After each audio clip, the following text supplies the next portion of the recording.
ഒരു നല്ല കാര്യം നടന്നിട്ട് തൊട്ടടുത്ത നിമിഷം തന്നെ പറയാണെന്ന് വിചാരിക്കരുത്. എന്താ മാഡം? ഇന്നലെ ഞാൻ മോളെക്കുറിച്ചൊരു സ്വപ്നം കണ്ടു. ഒരു മോശം സ്വപ്നം. ആരോ മോളെ അപകടപ്പെടുത്താനായിട്ട് വരുന്നത്. വരണ എന്റെ കൂടെ ഇല്ലേ? ഫിദ മാഡം എന്റെ കൂടെ ഇല്ലേ? അമൃത മാഡത്തിന്റെ പ്രാർത്ഥനയില്ലേ? എനിക്കൊന്നും സംഭവിക്കില്ല.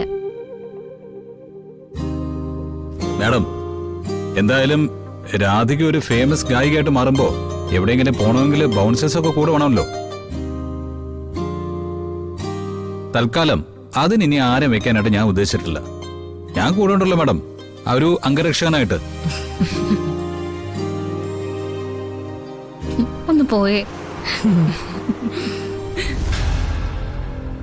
ഒന്ന് പോ. മാഡം പേടിക്കണ്ട, ഇയാൾക്ക് ഒരു കുഴപ്പം വരില്ല. ഇന്ന് തന്നെ ഡൗൺലോഡ് ചെയ്യൂ. കാണൂ നിങ്ങളുടെ ഫേവറേറ്റ് ഷോസ്.